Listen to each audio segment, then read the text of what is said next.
रामपुर के जंगल में टुनटुनी चिड़िया अपने पति कालू कौआ, सास टूनी चिड़िया और बेटी सुनहरी चिड़िया के साथ रहती थी। वो सभी बहुत ही करीब पक्षी थे।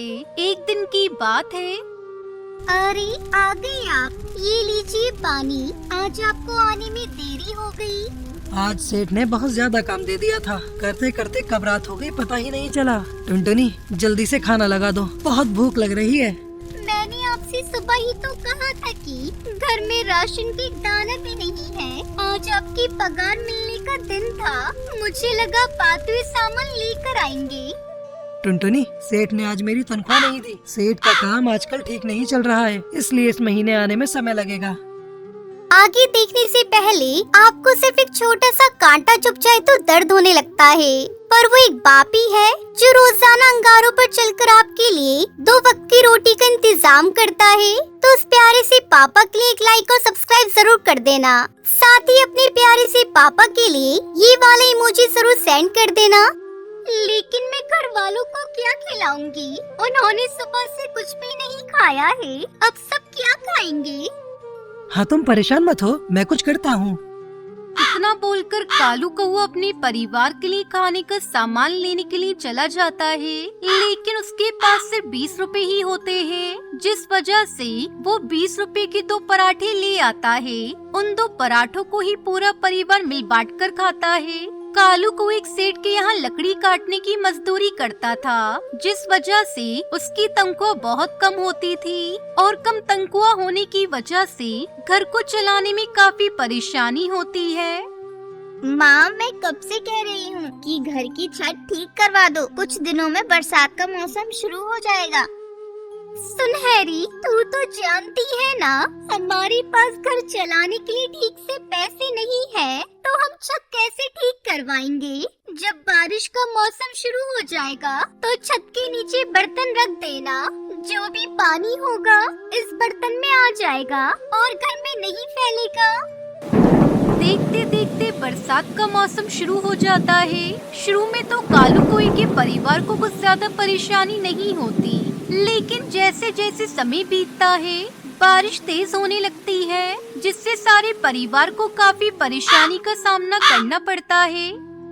कालू जी, सुनहरी, जल्दी से सारे बर्तन रख दो, नहीं तो सारा पानी घर घर में फैल जाएगा।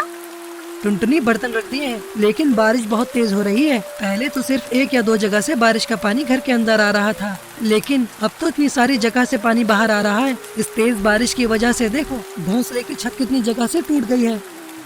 कालू को इतना बोल ही रहा होता है कि बारिश और तेज होने लगती है, जिससे उनकी की पूरी छत टूट जाती है और सारा पानी उनके घर में आ जाता है।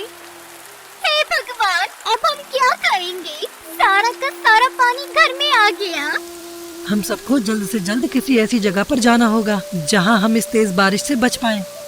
सारा परिवार तेज बारिश में भीगता हुआ किसी ऐसी जगह पर जाने के लिए निकल जाते हैं जहां बारिश के पानी से वो बच सके, लेकिन सभी को ऐसी कोई जगह भी नहीं मिलती, जिस वजह से उन्हें कई घंटों तक बारिश में भीगते उड़ना पड़ता है। बारिश में भीगने की वजह से कालू की बेटी सुनहरी की तबीयत खराब हो जाती है।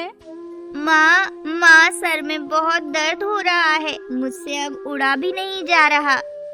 कालू जी, सुनहरी का तो बदन तप रहा है, हमें जल्दी से किसी ऐसी जगह जाना होगा जहां बारिश के पानी से हम बच सकें। वहाँ देखो सामने बहुत बड़ा पेड़ है, उस पेड़ के नीचे जाकर खड़े हो जाते हैं, कम से कम बारिश से तो बच पाएंगे। सारा परिवार उस बड़े से पेड़ के नीचे जाकर खड़ा हो जाता है और बारिश के थमने का इंतजार करता है, लेकिन बारिश थमने का नाम ही नहीं ले रही थी और कई घंटों के बाद बारिश हल्की सी शांत होती है। माँ, 2 दिनों से कुछ भी नहीं खाया है, बहुत भूख लग रही है, कुछ खिला दो माँ। बेटा, इस बारिश में मैं तुम्हें क्या खिलाऊं? और खिलाने के लिए हमारे पास पैसे भी नहीं है।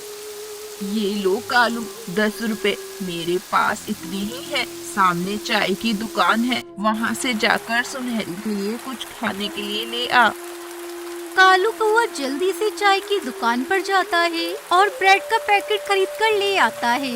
लेकिन जैसे ही कालू कौआ पेड़ के पास आता है वैसे ही बारिश और तेज हो जाती है और तेज हवा चलने लगती है। हवा इतनी तेज होती है कि जिस वजह से सारा परिवार उस पेड़ को पकड़कर खड़ा हो जाता है। बारिश और हवा की वजह से कालू कौवे से ब्रेड का पैकेट पानी में गिर जाता है और पूरा ब्रेड पानी में डूब जाता है। सारा परिवार 2 दिन तक भूखा प्यासा उस पेड़ के नीचे ही रहते हैं। हे भगवान, आप ही कुछ करिए। 2 दिन तक लगातार बारिश में भीगने से और भूखे पेट रहने से मेरे परिवार की हालत खराब हो गई है। अब मेरे अंदर इतनी हिम्मत नहीं बची है। माँ, लगता है मैं नहीं बच पाऊंगी। मेरी हालत बहुत ज्यादा खराब हो रही है। नहीं मेरी बच्ची, ऐसा मत बोल, तुझे मेरी भी उम्र लग जाए। हाँ सुनहरी, ऐसा मत बोलो, सब कुछ ठीक हो जाएगा। लगता है ऊपर वाला हमारी कोई परीक्षा ले रहा है। लेकिन कब तक भगवान हमारी ऐसी परीक्षा लेता रहेगा? हमारा पूरा परिवार इस बारिश की वजह से बहुत ज्यादा परेशान हो रहा है। फिर तभी एक तेज आंधी आती है जिसके चलते वो पेड़ जिसके सहारे से सारा परिवार 2 दिन से बारिश से बच रहा था, वो पेड़ टूट जाता है। फिर से सारा परिवार भयंकर बारिश में भीगने लगता है। सबके सब ऐसी जगह ढूंढने लगते हैं जिससे वो बारिश से बच सके, लेकिन कोई भी उन्हें ऐसी जगह नहीं मिलती। सारा परिवार बारिश में भीगता हुआ इधर से उधर भटक रहा होता है। तभी उन्हें एक खाली ट्रेन दिखाई देती है।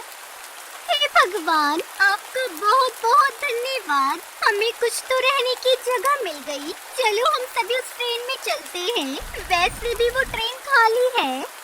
फिर सभी उस ट्रेन में चले जाते हैं और बारिश से बच जाते हैं। अब वो सभी मिलकर उस ट्रेन को अपने रहने का घर बना लेते हैं। वहीं कालू कौवे को लकड़ी काटने का काम भी मिल जाता है और फिर सभी खुशी खुशी रहने लगते हैं।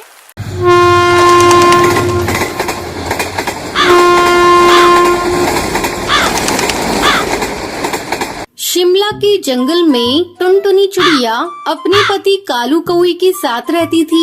कालू कौवे ने टुनटुनी से प्रेम विवाह किया था, जिसके चलते उनके घर वाले उन्हें अपने घर से निकाल चुके थे। अब हम लोग कहाँ जाएंगे जी? हमारे घर वालों ने तो हमें घर से बाहर निकाल दिया। आपके पास तो अभी कोई काम भी नहीं है। कहाँ रहेंगे हम लोग और क्या खाएंगे? अरे पगली, इतना बड़ा ये जंगल है, कहीं न कहीं हमें काम मिल ही जाएगा।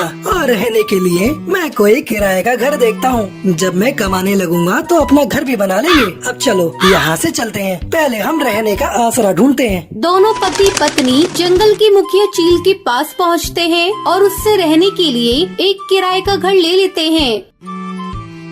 चलो, अब रहने का इंतजाम हो गया। मैं घर को सजाती हूँ। तुम जाकर कहीं काम ढूंढो और आते समय राशन लेते आना। अच्छा भाग्यवान, मैं जाता हूँ, तुम अपना ध्यान रखना। इतना कहकर कालू कौआ काम तलाश करने चला जाता है। बहुत कोशिश करने पर उसे एक जगह काम मिल जाता है। शाम को राशन लेकर कालू कौआ जब घर लौटता है। आप आ गई जी, जल्दी लाओ राशन। मैं भोजन बनाती हूँ, मुझे बहुत जोरों से भूख लगी है। टुनटुनी भोजन बनाती है और दोनों खाना खाते हैं। रात को सोते समय टुनटुनी कालू से कहती है, आपको तो काम मिल गया, अब तो आप रोज काम पर चले जाएंगे। मैं सोच रही हूँ क्यों ना मैं भी आपके साथ काम करूँ। इससे घर में 2 गुनी आमदनी होगी और जब ज्यादा आमदनी होगी तो हमारा घर भी जल्दी बन जाएगा। तो ठीक है टुनटुनी, कल से तुम भी मेरे साथ काम पर चलो। अगले दिन से टुनटुनी और कालू दोनों साथ में काम पर जाने लगे। इस तरह 2 महीने गुजर गए। सब कुछ अच्छा चल रहा था। सुनो जी, मैं माँ बनने वाली हूँ। अब मैं आपके साथ काम पर नहीं जा सकूंगी। मुझे अब आराम की जरूरत है। टुनटुनी की ये बात सुनकर कालू कौवा खुश हो जाता है और अकेले ही काम पर चला जाता है। इस तरह कुछ दिन गुजर जाते हैं। एक दिन जंगल का सरदार कालू के घर आता है। कालू, अरे ओ कालू, जल्दी घर से बाहर निकल, मुझे तुझसे बहुत जरूरी बातें करनी है। मुखिया की आवाज सुनकर टुनटुनी चिड़िया घर से बाहर निकलती है। मुखिया जी, क्या बात है? आपको जो कहना है मुझसे कहिए। कालू तो काम पर गए हैं। जब कालू घर आ जाए तो उसे बता देना, इस महीने से घर का किराया दुगुना लगेगा, रहना है तो दुगुना किराया देना पड़ेगा। इतना कहकर मुखिया वहाँ से चला जाता है। शाम को टुनटुनी ये बात कालू को बताती है। अब क्या होगा जी, वैसे भी आजकल मैं काम पर नहीं जा रही हूँ, कमाई भी बहुत कम हो रही है, दुगना किराया हम लोग कैसे देंगे? कुछ ही दिनों में अपना बच्चा भी आने वाला है, उसे लेकर हम कहाँ कहाँ ठोकरें खाते फिरेंगे। मेरा तो दिमाग काम करना बंद कर दिया है, एक बार फिर से हम लोग बेघर हो जाएंगे। टुनटुनी, तू माँ बनने वाली है, तू इतना चिंता मत किया कर। तेरे और बच्चे दोनों के सेहत के लिए अच्छा नहीं होगा। रात हो गई है, कल सोचेंगे क्या करना है। फिर दोनों पति पत्नी सो जाते हैं। अगली सुबह कालू काम पर जा रहा था।